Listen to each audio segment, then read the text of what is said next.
మొదటి భాగంలో మనం మాట్లాడుకున్న దేని గురించి అంటే, సిగ్గుమాలిన జనులారా కూడి రండి, పొట్టు గాలికి ఎగురినట్లు సమయం గతించుతున్నది, విధి నిర్ణయం కాకమునుపే యెహోవా ఉగ్రత మీ మీద కుమ్మరించబడకముందే రండి.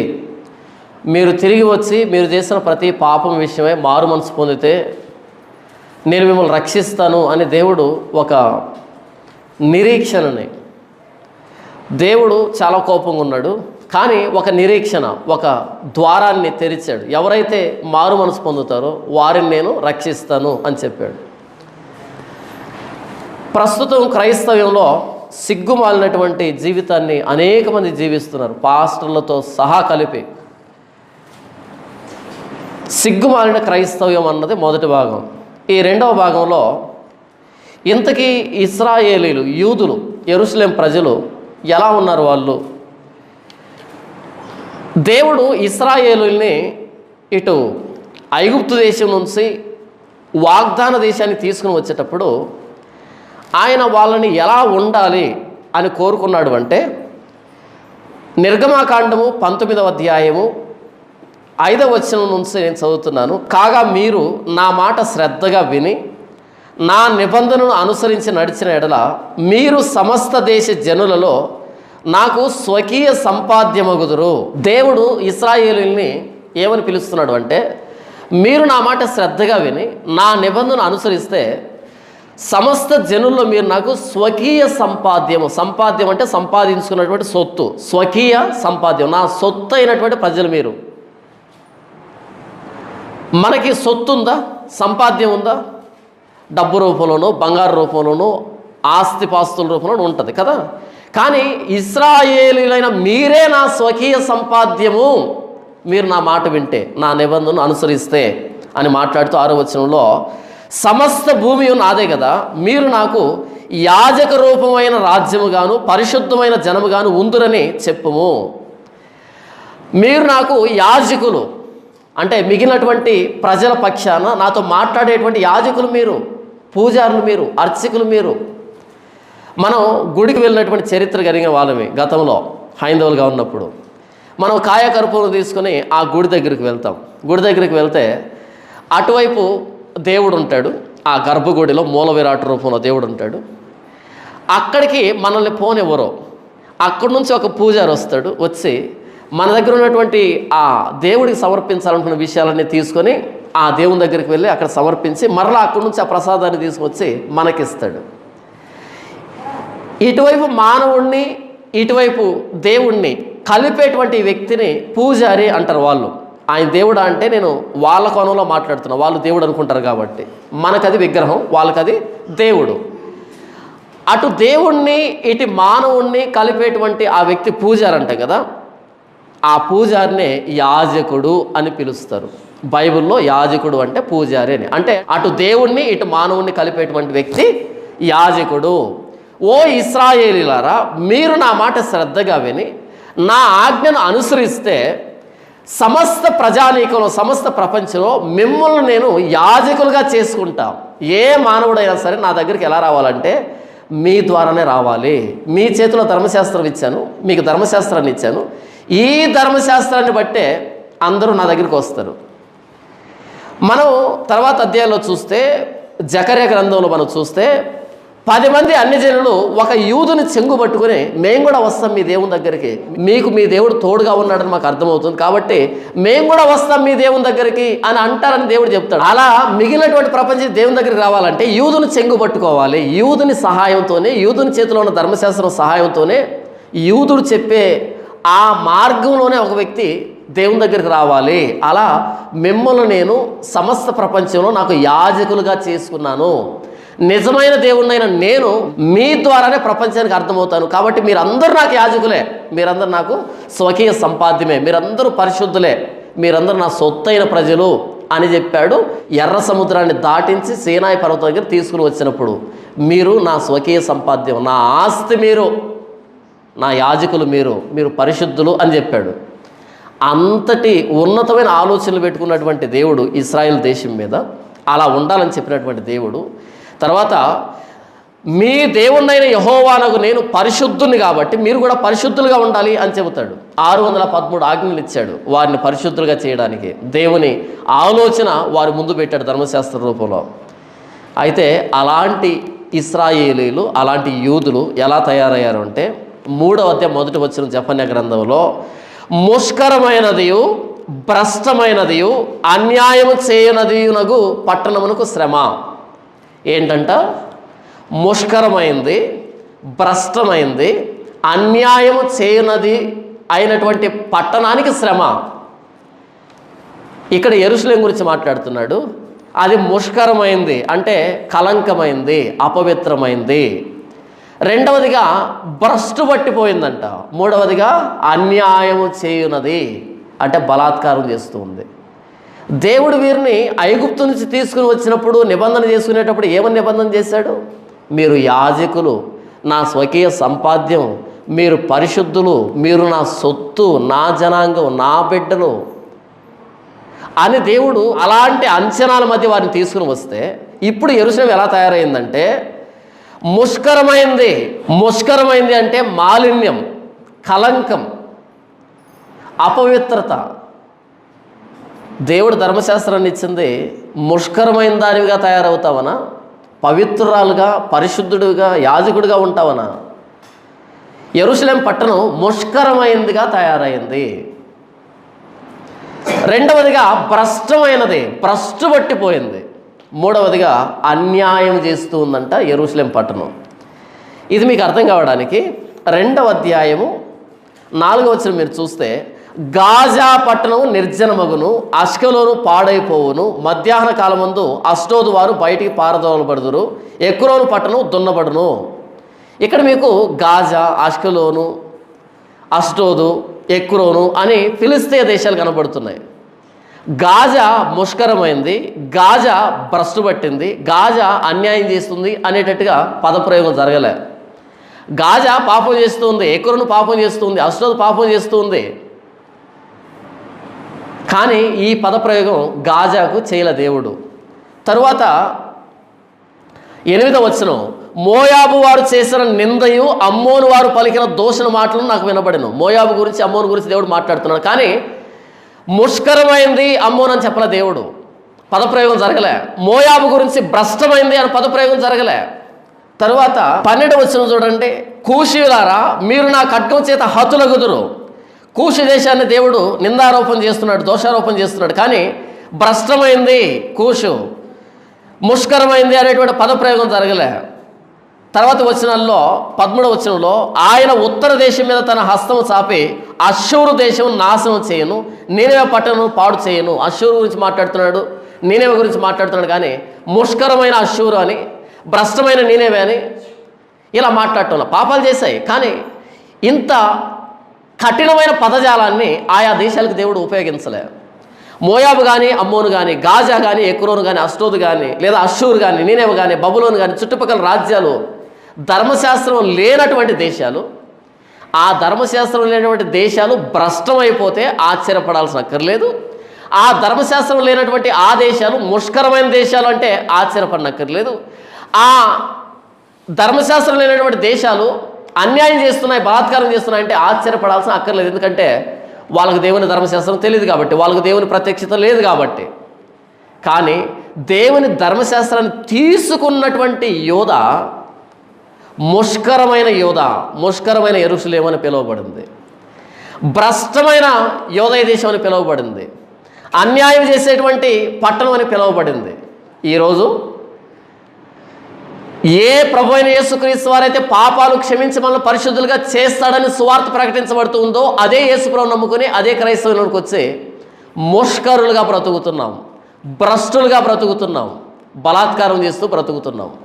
మీకు తెలుసా, ఒక్కో పెద్ద పెద్ద సేవకుడి దగ్గర మాఫియా ఉంది. తెలుసా మీకు ఆ విషయం? మాఫియా అంటే తెలుసా మీకు? రౌడీల మోక, అల్లరి మోక, గోండాల గుంపు. ఎవరైనా కనుక ఆ పాస్టర్ని వేలెత్తి చూపెడితే, ఆ పాస్టర్ మీద వీడియో చేస్తే, ఆ పాస్టర్ మీద తప్పుగా మాట్లాడితే, తప్పుగా అంటే ఆయన చేస్తున్న తప్పులు తప్పని చెప్తే అది వాళ్ళ కోణం. ఆయన చేసేది ఏదైనా తప్పు అంటే వాళ్ళ రౌడీ మూక స్పందిస్తుంది. పాస్టర్ దగ్గర రౌడీ మోకెందుకు?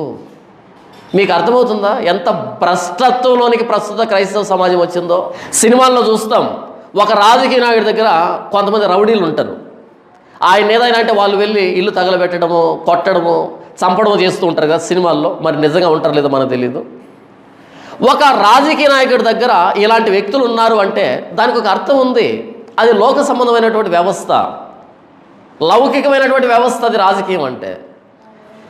వాళ్ళకి పదవి కావాలి, వాళ్ళకి అధికారం కావాలి. కానీ యేసుప్రభు ఏమన్నాడు తెలుసా? నా దగ్గరకు వచ్చి ఎవడైనా గొప్పవాడిగా ఉండాలంటే అందరి కాళ్ళు గడగాలి, అందరికి దాసుడుగా ఉండాలి. ఎవడైతే అందరికీ కాళ్ళు గడుగుతాడో వాడు గొప్పవాడు అన్నాడు యేసు ప్రభు. అన్ని జనుల్లో అయితే నేను గొప్పవాడిని అని అందరూ అధికారం కోసం ప్రాకులాడతారు, సింహాసనం కోసం ప్రాకులాడతారు. వాళ్ళు అధికారులు అందరి చేత సేవ చేయించుకుంటారు. కానీ నేను వచ్చింది సేవ చేయించుకోవడానికి కాదు, అందరి కోసం ప్రాణం పెట్టడానికి, విమోచన క్రయధనంగా. కాబట్టి నా రాజ్యం తలకిందుల రాజ్యం. నా రాజ్యంలో ఎవడు గొప్పవాడంటే అందరి కాళ్ళు గడిగేవాడు, అందరికి లోబడేవాడు గొప్పవాడని యేసు చెప్పిన తరువాత ఒక పాస్టర్ దగ్గర అల్లరి మూక, రౌడీ మూక ఉందంటే అర్థం ఏంటి? ఎంత భ్రష్టు పట్టిపోయిందో అర్థమవుతుందా క్రైస్తవ్యం? యెరూషలేము పట్టణము ముష్కరమైంది, భ్రష్టమైంది, అన్యాయం చేయనది. ఏం చేస్తుందంటే యెరూషలేము అన్యాయం. మోయాబు అన్యాయం చేసిందంటే అర్థం ఉంది, గాజా అన్యాయం చేసిందంటే అర్థం ఉంది. యెరూషలేము అన్యాయం చేయడం ఏంటి? న్యాయవంతుడైన సైన్యములకు అధిపతి యెహోవాను నమ్ముకొని ఆయన చేత నిబంధన చేయబడి అన్యాయం చేయడం ఏంటి? ఈరోజు పాస్టర్ల కింద రౌడీలు ఎందుకున్నారు? మీకు తెలియదు ఒక్కొక్కరి దగ్గర ఎంతమంది రౌడీలు ఉన్నారో, ఎంత భ్రష్టమైన కార్యక్రమాలు చేస్తారు మీకు తెలియదు. ఎవడైనా వేలెత్తి చూపెడితే వాడిని లేకుండా చేస్తారు, రాత్రికి రాత్రి కేసులు పెడతారు. ఒక క్రైస్తవుడు పోలీస్ స్టేషన్ మెట్లు ఎక్కకూడదు. ఒకవేళ ఇంట్లో దొంగతనం జరిగిందా, లేదా మన ఇంట్లోకి వచ్చి ఏదైనా బలవంతం చేశారా, ఇలాంటి విషయాల్లో లీగల్గా వెళ్ళొచ్చు. కానీ సిద్ధాంతపరంగా ప్రశ్న అడిగినప్పుడు బైబిల్ ఎలా ఉంది, నువ్వెందుకు ఇలా చేస్తున్నావు అన్నప్పుడు చేతనైతే సమాధానం చెప్పాలి, లేకపోతే సైలెంట్గా ఉండాలి. కానీ కేసులు పెడుతున్నాము అంటే, ఒక పాస్టర్ని పోలీస్ స్టేషన్ మెట్లు ఎక్కిస్తున్నావు అంటే ఎంత అన్యాయం కదా ఇది. కొరింథీయులకు రాసిన మొదటి పత్రిక 6వ అధ్యాయంలో మీలో మీకు ఏదైనా వ్యాజ్యం ఉంటే మీరు నీతిమంతులు ఎదుటి కాకుండా అనీతిమంతులు ఎదుటి వ్యాజ్యం ఆడుతున్నారా? ఇది సిగ్గుచేటు అంటాడు పౌలు. నీకు నాకు బైబిల్ పరంగా గొడవ వచ్చిందా? ఇంకో బైబిల్ తెలిసిన వ్యక్తి దగ్గరికి వెళ్ళి ఇద్దరం కూర్చుందాం, తేల్చుకుందాం. ఇంకో వ్యక్తి దగ్గరికి వెళ్దాం, తేల్చుకుందాం. ఎందుకంటే నీ చేతిలో బైబిల్ ఉంది, నా చేతిలో బైబిల్ ఉంది. అలా కాకుండా నన్ను ఈ మాట అన్నాడని పోలీస్ స్టేషన్ మెట్లు ఎక్కావంటే ఎంత అన్యాయం జరుగుతుందో తెలుసా క్రైస్తవ్యంలో? చూస్తూ ఊరుకున్నాం. పరువు నష్టం కేసులు వేస్తున్నారు పాస్టర్ల మీద. మనం ఇది తప్పు అంటే పరువు నష్టం అంట. ఏంటి యేసు ప్రభువుకు లేని పరువు నీకు వచ్చిందా? యేసు ప్రభువును ముఖం మీద గాండ్రించి ఉమ్మి వేస్తే పరువు నష్టం కేసు పెట్టాడా? యేసు ప్రభువును ముఖం మీద కొడితే పరువు నష్టం కేసు పెట్టాడా? అసలు యేసు ప్రభు ఏం తప్పు చేశాడు? ఆయనకు శిక్ష విధించేటువంటి పిలాతు అన్నాడు, ఈయనలో నాకు ఏ దోషం కనపడలే, ఈయనలో ఏ దోషం కనపడలే అన్నాడు ఆయన. అలాంటి పరిశుద్ధుణ్ణి ముఖం మీద గాండ్రించి ఉమ్మితే పరువు నష్టం కేసు పెట్టలేదే, మరి ఆయన్ను ప్రకటిస్తున్నా అని చెప్పుకుంటున్నా నువ్వు పరువు నష్టం కేసు పెట్టావంటే, ₹1,00,00,000 పరువు నష్టం కట్టాలని నోటీస్ పంపించావంటే ఎంత అన్యాయం క్రైస్తవంలో జరుగుతుంది అన్నది మీరు గమనించాలి. అక్కడ వెళ్ళి ఆ పోలీస్ స్టేషన్ నిలబడుకున్నప్పుడు సిగ్గు అనిపించింది. ఏంట్రా, నేను పాస్టర్ని, బైబిల్ను ఆధారం చేసుకొని ప్రశ్నిస్తే ఒక పాస్టర్ని పోలీస్ స్టేషన్ పిలిపించారే, ఏం క్రైస్తవ్యం ఇది? ఇలాంటి వారిని కాపరులుగా ఇంకా ఎలా నమ్ముతున్నారు జనాభా? బాధ అనిపించింది. నన్ను తీసుకుని వెళ్ళారని కాదు, ఇలాంటి వాళ్ళు కాపరులా? ఆ వ్యక్తి చెప్తున్నాడు నాకు, నీ మీద ఎందుకు కేసు పెట్టామంటే మా అభిమానులు నిన్ను కొట్టి చంపకుండా ఉండడానికి కేసు పెట్టావు. ఏంట్రా ఈ మాట? మా అభిమానులు కోపం వచ్చి, ఎవరికి అంటే విశ్వాసులు కాదా, క్రైస్తవ విశ్వాసులు కాదా, మీ అభిమానులా? ఎవరి మీద అభిమానం ఉండాలి మనకి? యేసు ప్రభు మీదనా, వ్యక్తి మీదనా? మా అయ్యగారు నువ్వు అన్నావు కాబట్టి మా అభిమానులు నిన్ను కొట్టి చంపకుండా ఉండడానికి, వాళ్ళ కోపాన్ని తగ్గించడానికి నీ మీద కేసు పెట్టామంటే అభిమానులు ఏంటి? ఆ పదం ఏంటి? నువ్వేమైనా చిరంజీవా నీకు అభిమానులు ఉండడానికి? నువ్వు రజనీకాంత్వా నీకు అభిమానులు ఉండడానికి? నువ్వు హీరోవు హీరోయిన్వా అభిమానులు ఉండడానికి? లేకపోతే రాజకీయ నాయకుడు అభిమానులు ఉండడానికి? ఏంటి పదం? సిగ్గు అనిపించలే. ఆ పదాన్ని పలుకుతూ ఉన్నప్పుడు సిగ్గు అనిపించలే. మా అభిమానులు నిన్ను కొట్టి చంపకుండా ఉండడానికి, వాళ్ళ కోపాన్ని తగ్గించడానికి. ఎందుకు వచ్చింది కొట్టి చంపేంత కోపం? యేసుప్రభు సిలువెక్కిస్తేనే యేసుప్రభుకి రాలేదే, నీకెందుకు వచ్చింది నీ అయ్యగారిని అంటే అంత కోపం? నువ్వు యేసుప్రభు నమ్ముకున్నావా, నీ అయ్యగారిని నమ్ముకున్నావా? యేసుప్రభు పరునాశనం కేసు పెట్టలే. యేసుప్రభు అభిమానులు సంపాదించి మీరు వెళ్ళి దాడి చేయండి నన్ను అన్నవాడి మీద అని చెప్పలే యేసుప్రభు. పేతురు కత్తి తీసి మల్కు అనేటువంటి ప్రధాన యాజకుడి దాసుని చెవి తెగ నరికినప్పుడు యేసుప్రభు అన్నాడు, నీ కత్తి తీసి వరలో పెట్టు, కత్తి పట్టుకుంటే కత్తితోనే పోతావు అన్నాడు యేసుప్రభు. కత్తి పట్టుకుంటే కత్తితోనే పోతావు, కత్తి వరలో పెట్టని తెగిపడిన ఆ చెవిని తీసి, ఎవరు ఆ వ్యక్తి? యేసుప్రభును అరెస్ట్ చేయడానికి వచ్చినటువంటి దాసుడు. ఆ చెవిని తీసి ఆ వ్యక్తికి అతికించాడు, మిరాకిల్ చేశాడు. ఆయన చంపుతున్న వారిని వీరు ఏం చేస్తున్నారో వీరికి తెలియదు కనుక వీరిని క్షమించు అన్నాడు యేసుప్రభు. చంపుతున్న వారిని యేసుప్రభు క్షమించు అంటే, అదే యేసుప్రభు నమ్ముకున్నాను పేరు చెప్పుకొని మా అయ్యగారిని అంటే మా కోపం వచ్చింది కాబట్టి మా అభిమానులను చంపకుండా వాళ్ళ కోపాన్ని తగ్గించడానికి, చంపేంత కోపం వస్తే వాడు రౌడీనా విశ్వాస? వాడు క్రైస్తవుడా? వాడు భ్రష్టుడా? ఎవరికి అభిమానం ఉండాలి? పాస్టర్కా యేసుప్రభుకా? యేసుప్రభు మీద అభిమానం ఉంటే ఈ చెంప కొడితే ఈ చెంప చూపెడతాం. సిగ్గు అనిపించాలి ఆ మాట చెప్తూ ఉన్నప్పుడు. మా అయ్యగారిని అన్నావు కాబట్టి మా అభిమానం కోపం వచ్చి నిన్ను కొట్టి చంపకుండా వాళ్ళ కోపాన్ని తగ్గించడానికి అంటూ ఉన్నప్పుడు సిగ్గు అనిపించలే ఆ మాట? సిగ్గు అనిపించలే. ఒక చెంప మీద కొడితే రెండో చెంప చూపించన్న యేసుప్రభు నమ్ముకొని చంపేంత కోపం వస్తుందా నీకు? యేసుప్రభుని అంటే వచ్చిందా, మీ అయ్యగారిని అంటే వచ్చిందా? మీరు సర్వప్రపంచానికి వెళ్ళి సమస్త జనుల్ని నా శిష్యులుగా చేయండి అని యేసుప్రభు చెప్తే ఈరోజు నీకెందుకు అభిమానులు తయారయ్యారు? నేను ప్రభువైన యేసుక్రీస్తు వారికి అభిమానులు తయారు చేయాలి, శిష్యులు తయారు చేయాలి తప్ప యేసుప్రభు పేరు చెప్పి నాకు అభిమానులు తయారు చేసుకున్నప్పుడు నేను భ్రష్టుని కాలేదా? నంబర్ 2, ముష్కరమైంది. ముష్కరం అంటే అపవిత్రం, కలంకం. దేవుడు ధర్మశాస్త్రంలో ఎలా పరిశుద్ధంగా ఉండాలని అన్ని ఆజ్ఞలు ఇస్తే ఎందుకు అపవిత్రం అయిపోయావు? గాజా అపవిత్రమైందంటే అర్థం ఉంది, మోయాబు అపవిత్రమైందంటే అర్థం ఉంది, అష్షూరు అపవిత్రం అంటే అర్థం ఉంది, కానీ యెరూషలేము అపవిత్రంగా అవడం ఏంటి? పరిశుద్ధుడైన దేవుని చేత నిబంధన చేయబడి ఎలా పరిశుద్ధంగా మారాలో ఆజ్ఞలు ఇచ్చి రకరకాల బలి పద్ధతులు ఇస్తే యెరూషలేము పట్టణం అపవిత్రంగా ఎందుకు మారింది? ఏ యెరూషలేము అయితే పవిత్రతని ప్రపంచానికి చాటి చెప్పాలో అదే యెరూషలేము అపవిత్రమైంది. ఇంకెవరు బాగు చేస్తారు? యేసుప్రభు అదే అంటాడు, మీరు లోకానికి ఉప్పు, మీరు లోకానికి వెలుగు. ఉప్పు నిస్సారం అయితే దేని పనికి వస్తుంది? ఉప్పు వేస్తే కూరలు రుచిగా ఉంటాయి, ఉప్పు వేస్తే కుళ్ళిపోయేది కుళ్ళిపోకుండా ఆగిపోతుంది. మరి అలాంటి ఉప్పే సారం కోల్పోతే ఇంకా ఎవరికి పనికి వస్తుంది ఆ ఉప్పు? కనీసం పొలంలో వేయడానికి కూడా పనికిరాదు కదా. ఈరోజు క్రైస్తవులే నిస్సారం అయిపోయారు. వెలుగు లేదు మనలో, రుచి లేదు మనలో, నీతి లేదు మనలో, పవిత్రత లేదు మనలో. ముష్కరమైన పట్టణం యెరూషలేము పట్టణం, ముష్కరమైన క్రైస్తవ్యం. పరిశుద్ధత ఉందా క్రైస్తవ్యంలో?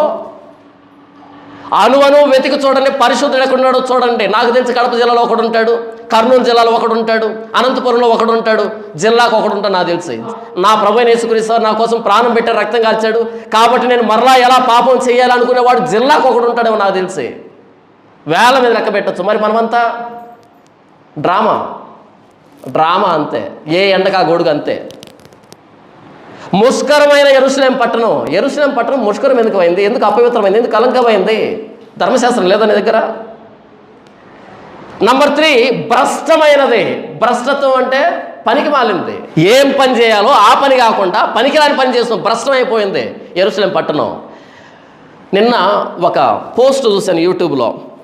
ఆ పోస్ట్ ఏంటంటే దేవునికి మహింకరంగా జరిగినటువంటి దేవుని సభలు అని 4 ఫోటోలు పెట్టాడు ఒక ఆయన. సభలు ఎలా జరిగాయంట? దేవుడికి మహిమకరంగా జరిగాయంట. దేవుడికి మహిమకరంగా జరిగాయన్నాడు. ఫస్ట్ ఆయన ఫోటో ఇలా మైక్ పట్టుకున్నాడు, కళ్ళు మూసుకున్నాడు, తన్మయం చెందుతున్నాడు అనమాట. వెనకాల నుంచి డిస్కో లైట్ పడుతుంది ఆయన మీద. అర్థమైంది మీకు? ఎలా జరిగాయంటే సభలో దేవునికి మహిమకరంగా. ఈయన మైక్ పట్టుకున్నాడు, కళ్ళు మూసుకున్నాడు, వెనకాల ఏం పడుతుంది? డిస్కో లైట్ పడుతుంది. ఏంటి డిస్కో లైట్ల మధ్య పాట పాడితే దేవుడికి మహిమ? అలాగైతే మరి పబ్బుల్లోనూ పార్టీల్లోనూ క్లబ్బుల్లోనూ వాళ్ళు బట్టలు ఇప్పి డాన్స్ చేస్తున్నారు, ఇంకా మహిమేమో మరి అది. ఇక 2-3 లైట్లు పెట్టావు. మీకు అర్థమైంది నేను ఏం మాట్లాడుతున్నాను? రెండో ఫోటో వాళ్ళ భార్య, ఆవిడ కూడా మైక్ పట్టుకొని తన్మయ చెందుతుంది, డిస్కో లైట్లు పడుతున్నాయి మీద. మూడో ఫోటో కూతురు, ఆవిడ మైక్ పట్టుకుంది, డిస్కో లైట్లు పడుతున్నాయి. నాలుగో ఫోటో కొడుకు, అచ్చం హీరో ఉన్నట్టున్నాడు. ఎలాగున్నాడు? అచ్చం హీరోనే. పాపం వీళ్ళు క్రైస్తవ కుటుంబంలో పుట్టారు కాబట్టి అక్కడ ట్రై చేయలేక మదన పడిపోతున్నారు, కానీ అచ్చం హీరోలే. టైటిల్ ఏంటి? దేవునికి మహింకరంగా జరిగిన సభలో. డిస్కో లైట్ల మధ్య పాట పాడి దేవుడికి మహిమ, సిగ్గు శరం ఉండద్దు నీకు పోరంబోక. డిస్కో లైట్లు వేసేది ఎక్కడ? క్లబ్లో, పబ్బులో, రేవ్ పార్టీల్లో. బట్టలు తీసుకొని డ్యాన్స్ చేసే దగ్గర రంగురంగుల లైట్లు వేస్తారు వెధవ. రంగురంగుల లైట్లు ఎక్కడ వేస్తారంటే బట్టలు తీసుకొని డ్యాన్స్ చేసే దగ్గర వేస్తారు. చర్చిలో వేస్తారా? వాక్యం చదవడానికి ఈ లైట్ సరిపోదు, రంగురంగుల లైట్లు పడాలి ఇక్కడ వేసి. దేవుడికి మహింకరంగా జరిగిన సభలో ఎంత ఏడ్చని తెలుసా, లోపల ఎంత మదన పడిపోయాను తెలుసా. ప్రభువా ఎక్కడికి వెళ్తుంది క్రైస్తవ్యం? నేను చెప్పాను అనుకో, ఏమంటారు తెలుసా, నీకు కుళ్ళు. ఎవరికి? వాడు నా పక్కింట్లో ఉన్నాడు, అర్థమవుతుందా? వాడు నా పక్కింట్లో ఉన్నాడు కాబట్టి నా కుళ్ళు. బైబిల్ చదవరా? బైబిల్ ఏముందో అర్థం కాదా? రంగురంగుల లైట్లు. మీరు ఎప్పుడైనా తిరుపతికి వెళ్ళండి, తిరుపతిలో బాలాజీ ఉన్నాడా? రంగురంగుల లైట్లు వేస్తారేమో చూడండి. వేస్తారా? వేయరు. వాళ్ళకున్న నిష్ట కూడా లేదు, వాళ్ళకున్న నిష్ట కూడా లేదు. రంగురంగుల లైట్లు వేసి ఒక పాస్టర్ గారు ఉన్నారు, ఆయన నిన్ననే చూశాను ఆయన్ని. 35 సంవత్సరాల వయసు. వయసు ఎంత? 30 సంవత్సరాలు. పెళ్ళి కాలే. ఏం కాలే? పెళ్ళి కాకుండా పాస్టర్ ఏంటి? ఏకపత్ని పురుషుడై ఉండాలి, కుటుంబాన్ని బాగా పరిపాలించేవాడై ఉండాలి, పిల్లలు పెంచేవాడై ఉండాలి, నిందారహితుడై ఉండాలి అని బైబిల్ చెప్తే పెళ్ళే గల 30 సంవత్సరాలు. ఒక మగ వ్యక్తి 20 సంవత్సరాలు పెళ్లి చేసేసుకుంటాడు. 23 సంవత్సరాలు లేదా అంటే 20 సంవత్సరాలు పెళ్ళి అయిపోవాలి. 20 సంవత్సరాలు దాటి పెళ్లి కాలేదంటే కొంచెం తేడాగా చూడాలి, కొంచెం కాదు పూర్తిగా తేడా చూడాలి. కానీ మనలో ఏం చేస్తారు తెలుసా? క్రైస్తవ్యంలో తేడా కాదండి, ప్రార్థనాపరుడు అండి. నీ పిండాకుడు బైబిల్ చదివితే నీకు తెలుస్తుంది. క్రైస్తవులు ఏం చేస్తారు తెలుసా? ప్రార్థనాపరుడు అంట, కాబట్టి ఆయన ఇంకా పెళ్లి చేసుకోడంట. ఉత్తినే మంచి సంబంధం కోసం ఎదురు చూస్తున్నాడు, నీకే అన్ని సొల్లు కబుర్లు చెప్తున్నాడు. వాడు మాత్రం అమెరికా సంబంధం కోసం చూస్తున్నాడు. నీకు అర్థం కాదు, నేను చెప్పిన అర్థం కాదు. 30 సంవత్సరాలు ఇంకా పెళ్లి కాలే. 30 సంవత్సరాలు ఇంకా పెళ్లి కాకపోతే వాడికి యవ్వన కోరికలు రావా? శరీర కోరికలు రావా? మరి 30 సంవత్సరాలుగా శరీర కోరికలు వస్తూ ఉంటే నువ్వు పరిశుద్ధమైన వాక్యాలు చెప్తున్నావు, నిజమా? నువ్వు చెప్పే ప్రతి మాట నిజమా? నేను చెప్పేది మీకు అర్థమవుతుందో లేదో? మరి ఏకపత్ని పురుషుడై ఉండాలి, పెళ్లి చేసుకున్నవాడు సేవ చేయాలి. మరైతే తిమోతి చేసుకోలేదు కదండి. తిమోతి అసలే చేసుకోలే. అంటే బైబిల్ చదవనట్టు మూర్ఖులంతా ఏమంటారు అంటే, మరి తిమోతి చేసుకోలేదుగా, తిమోతి అసలే చేసుకోలే. పెళ్లి చేసుకోకుండా ఎందుకు వేదిక ఎక్కుతున్నావు? వాడు పాస్టర్ కొడుకు వేదిక ఎక్కి ప్రసంగం చేస్తాడు అంతే. పెళ్లి కాలే. పెళ్లి కాకుండా నువ్వేంటి ప్రసంగం చేసేది? నీకేం తెలుసు జీవితంలో కష్ట నష్టాలు? నీకేం తెలుసు జీవితంలో ఒడిదుడుకులు? నువ్వు ప్రసంగం చేస్తావు, నీ కూతురు ప్రసంగం చేస్తుంది, నీ భార్య ప్రసంగం చేస్తుంది. అసలు స్త్రీ వేదికకి ప్రసంగం చేయకూడదు బైబిల్ చెప్పింది. స్త్రీ ఇంటి దగ్గర నేర్చుకోవాలి, భర్త దగ్గర నేర్చుకోవాలి, పిల్లలకు బోధించాలి, కుటుంబంలో బోధించుకోవాలి. మిక్స్డ్ కాంగ్రిగేషన్ అంటే స్త్రీలు పురుషులు పెద్దవాళ్ళు చిన్నవాళ్ళు ఉండేటువంటి దాన్ని మిక్స్డ్ కాంగ్రిగేషన్ అంటారు. మిక్స్డ్ కాంగ్రిగేషన్లో ఒక స్త్రీ వాక్యం బోధించకూడదు బైబిల్ చెప్పింది. కొరింథీ పత్రికలోను తిమోతి పత్రికలోను. మొదట హవ్వ మోసపరచబడి పాపంలో పడింది కాబట్టి స్త్రీ ప్రసంగం చేయకూడదు, పురుషుడు ప్రసంగం చేయాలి. అధ్యక్షుడు వాడు అని బైబిల్లో ఉంది కానీ అధ్యక్షురాలు బైబిల్లో లేదు. మరి దెబోరా ప్రవక్తి కదా, అంటే ప్రవక్తి వేరే బోధకురాలు వేరే, ప్రవక్తి వేరే బోధకురాలు వేరే. ఈరోజు స్త్రీ ప్రసంగం చేస్తుంది, ప్రతి పాస్టర్ భార్య వేదిక మీదకి ఎక్కుతుంది. ఎందుకు ఎక్కుతున్నావు? ప్రశ్న అర్థమవుతుందా? పాస్టర్ గారి భార్య వేదిక ఎక్కి ప్రసంగం చేస్తుంది, ఎందుకు చేస్తున్నావు? బైబిల్ చెప్పిన మాదిరి కాదు ఇది. బైబిల్ ఉన్న వాక్యాన్ని అక్షరాలు అతిక్రమిస్తూ ఉంటే ఎవడు అడగటం లేదంటే భ్రష్టత్వం కదా క్రైస్తవానికి ఇది. భ్రష్టత్వం కదా క్రైస్తవులు ఇది. బైబిల్లో చెప్పిన తర్వాత బైబిల్లో ఇలా ఉంది, నువ్వెందుకు వేదికకి ప్రసంగం చేస్తున్నావు? సరే, వేదికకి ప్రసంగం చేసావు, నేను చెప్తే వినవు కదా. మరి పెదాలకు లిప్స్టిక్ ఏంటి అడగాల వద్దా? మరి ముఖానికి రంగు ఏంటి అడగాల వద్దా? మరి టైట్ జీన్స్లు ఏంటి, టైట్ టీషర్ట్లు ఏంటి, టైట్ బట్టలు ఏంటి? ఏంటి ఆ బట్టలు, ఏంటి నీ అవతారం? వాకింగ్ చెప్పడానికి వచ్చావా, ఇంకేదైనా చేయడానికి వచ్చావా అని అడగాల వద్దా? ఈరోజు అడగటంలే. ఎందుకు అడగటంలే? భ్రష్టత్వం పట్టింది క్రైస్తవ్యానికి, చెదులు పట్టింది క్రైస్తవ్యానికి. మా దగ్గర డబ్బు ఉందిగా, మేము ఏం చేసినా చెల్తుంది అంతే. 100 మంది బైబిల్ కొనుక్కుంటే నాకు తెలిసి ఒక్కడు కూడా బైబిల్ చదవటంలే. 100 మంది బైబిల్ కొనుక్కుంటే ఒక్కడు కూడా బైబిల్ చదవటంలే. మీరు చెప్పండి, పోయిన ఆదివారం నుంచి ఈ ఆదివారం వరకు బైబిల్ చదివారా? ఒక్కడు కూడా చదవలే. పోనీ చదువుతారా? వచ్చే ఆదివారం పొరపాటు కూడా చదవరు. అవునా? నా ఎదురుగా ఉన్న మీరే బైబిల్ చదవకపోతే, ఆ ప్రాస్పరిటీ గాస్పెల్ ప్రీచ్ చేస్తున్నటువంటి ఆ ధనాపేక్ష కలిగినటువంటి వాళ్ళ ఎదురుగా ఉన్న వాళ్ళు బైబిల్ ఏం చదువుతారు? చదవరు. బైబిల్ని జస్ట్ ఐడెంటిటీ కార్డు లాగానే వాడుతున్నారు, గుర్తింపు కార్డు లాగానే వాడుతున్నారు అంతే. అంతకుమించి మనం ఓటేసేటప్పుడు ఓటర్ కార్డు తీసుకుని వెళ్తాం బూత్ దగ్గరికి. 100 మంది బైబిల్ కొంటే ఒక్కడు కూడా బైబిల్ చదవటం లేదు. ఒక్కడైనా బైబిల్ చదివితే నా బాధ అర్థమై ఉండేది ప్రపంచానికి. స్త్రీ ఎందుకు వేదిక ఎక్కింది, ఎందుకు వేదిక మీద కనబడుతున్నావు, ఎందుకు లిప్స్టిక్ వేసుకున్నావు, ఎందుకని అలంకరించుకున్నావు, ఆరాధన చేయడానికి ఎందుకు అలంకరించుకుంటున్నావు? బైబిల్లో ఉంది. ఎవడైనా ప్రశ్నిస్తున్నాడా? ఎప్పుడు ప్రశ్న వస్తుంది? నీకు సమాధానం తెలిస్తే ప్రశ్న వస్తుంది. వాస్తవం ఏంటో తెలిస్తే అవాస్తవాన్ని ఖండిస్తావు, వాక్య వక్రీకరణని ఖండిస్తావు. బైబిల్ తెలీదు. ఎందుకు తెలీదు? చదివితే కదా. మరి బైబిల్ కొనుక్కున్నాం, ఇంట్లో పెట్టుకున్నాం, ఒక్కడు కూడా బైబిల్ చదవడు. ఏమో 1000 మందిలో ఒకడేమని చదువుతున్నాడేమో, 2000 మందిలో 2 ఏమైనా చదువుతున్నారేమో, మిగతా వాళ్ళు బైబిల్ చదవరు, బైబిల్ మోస్తారంతే. భ్రష్టత్వం కాదా క్రైస్తవానికి? దావీదు అంటాడు కీర్తన గ్రంథం 1వ కీర్తనలో, దుష్టుల ఆలోచన చొప్పున నడవక, పాపుల మార్గం నిలవక, అపహాసకులు కూర్చుండు చోటను కూర్చుండక, యెహోవా ధర్మశాస్త్రమునందు ఆనందించుచు దివారాత్రము దాన్ని ధ్యానించువాడు ధన్యుడు. యెహోవా ధర్మశాస్త్రాన్ని ఎప్పుడు ధ్యానించాలంట? దివారాత్రం యెహోవా ధర్మశాస్త్రాన్ని, దాని గురించి ఆలోచించాలి. దాని గురించే, ఎలాగైతే మనం చెరుకు మిషన్లో చెరుకు పెట్టినప్పుడు షుగర్ కేన్ క్రషర్ ఉంటుంది చూసారా, దాంట్లో చెరుకును పెట్టినప్పుడు దాంట్లో ఉన్న సారాన్నంతా తీస్తుంది, మరలా మడిచి మరలా పెడతాం, మరలా సారాన్నంతా తీస్తాం, మరలా ఇలా వడదెప్పి మరలా పెడతాం, మరలా దాంట్లో ఉన్న సారాన్ని తీస్తుంది. 4-5 సార్లు పెట్టేటప్పటికి పొడిగా అయిపోతుంది, పిప్పిగా అయిపోతుంది అనమాట. ఆ చెరుకులో ఉన్న రసాన్ని చివరి బొట్టు వచ్చేంతవరకు ఎలాగైతే పెడతామో, అలా యెహోవా ధర్మశాస్త్రాన్ని మనం మనసులో పెట్టుకొని దాంట్లో ఉన్న సారాన్నంతా లాగాలి, దివారాత్రం ధ్యానించాలి. చెరుకుని 4 సార్లు పెడితే అయిపోతుంది అంట సారం.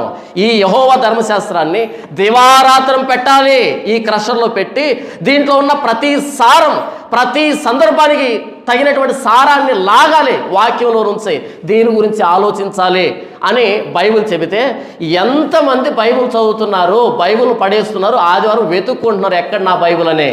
చదివితే కదా. బైబిల్ చదివితే పాస్టర్ జాన్ పాల్ ఏం మాట్లాడుతున్నాడో ఎక్కుతుంది. బైబిల్ మూలపడేస్తే మా అయ్యగారిని అన్నారు, మా అమ్మగారిని అన్నారు అనేది అర్థమవుతుంది. ముష్కరమైన పట్టణం యెరూషలేము, భ్రష్టమైన పట్టణం యెరూషలేము, అన్యాయం చేసే పట్టణం యెరూషలేము. గాజా గురించి అంటే బాగుండేది, మోయాబు గురించి అని ఉంటే బాగుండేది, అష్షూరు గురించి అని ఉంటే బాగుండేది. కానీ యెరూషలేమును దేవుడు తిడుతున్నాడు. ఓ ముష్కరమైన పట్టణమా, ఓ భ్రష్టమైన పట్టణమా, దేవుడు తిడుతున్నాడు యెరూషలేముని. ఎందుకని? చెడిపోయింది. ఎలాగైతే యెరూషలేము చెడిపోయిందో, భ్రష్టు పట్టిందో, ముష్కరం అయిపోయిందో, అన్యాయం చేస్తుందో, ఈరోజు క్రైస్తవం కూడా ఏమాత్రం తీసిపోలే. ధనాపేక్ష లేనివాడై ఉండాలి అధ్యక్షుడు అని రాయబడింది. పాస్టర్కి ధనాపేక్ష ఉండకూడదు. పాస్టర్కి ఏమి ఉండకూడదు? ధనాపేక్ష ఉండకూడదు అని అంటే, ఈరోజు ధనాన్ని అడుక్కు తినేవాడే పాస్టర్ అయిపోయాడు, పెద్ద పాస్టర్ అయిపోయాడు. ఎవడు ఎంత ఎక్కువ సంపాదిస్తే వాడు పెద్ద పాస్టర్. మీరు చూస్తున్నారా? యూట్యూబ్లో, సోషల్ మీడియాలో చూస్తున్నారా? నోరు తెరిస్తే డబ్బు డబ్బు డబ్బు, దశంభాగం కానుకలు ఇవ్వండి, మీరు దీవించబడతారు, ఆశీర్వదించబడతారు, డబ్బు డబ్బు డబ్బు అంటున్నారు. వాడిని పెద్ద సేవకుడు అనుకున్నారు. బైబిల్ ఏం చెప్పింది తెలుసా? ధనాపేక్ష లేని వాడై ఉండాలి. మీకు విషయం చెప్తాను, జాగ్రత్త ఆలోచించండి. కొత్త నిబంధనలో పరిచర్య జరిగింది. అపోస్తుల దగ్గరికి తమ స్థిరాస్తులని, వారి పాదాల దగ్గరికి వారి ఆస్తిని తెచ్చిపెడితే అపోస్తులు పంచిపెట్టారు. అపోస్తులు ఏం చేశారు? పంచిపెట్టారు. అపోస్తులు ఎక్కడ కూడా సేవ కోసం కానుక ఇవ్వండి అని అడగలే. రెండోసారి చెబుతాను, చాలా జాగ్రత్తగా వినండి. అపోస్తులు ఎక్కడ కూడా సేవ కోసం కానుకలు ఇవ్వండి అని అడగలే. వచ్చిన కానుకల్ని పంచిపెట్టారు. వచ్చిన కానుకలు ఏం చేశారు? పంచిపెట్టారు. సేవకు కానుకలు అడగలే. మరి కానుకలు లేకుండా సేవ చేశారా? అద్భుతంగా చేశారు. ప్రపంచ దేశాలు వెళ్ళి చేశారు. ఈరోజు సేవ కోసం కానుకలు ఇవ్వండి అంటున్నారు. సేవ కోసం కానుకలు ఇవ్వడం ఏంటి అంటే, సేవ కానుకలతో జరుగుతుందా? కానుకల సేవ ఇది అర్థం కాలేదు కదా. అపోస్తలులు సేవ కోసం కానుకలు ఇమ్మని అడగలేదు, కానీ అద్భుతమైన సేవ చేశారు. ఈరోజు సపోర్ట్ అవర్ మినిస్ట్రీ అంటున్నారు.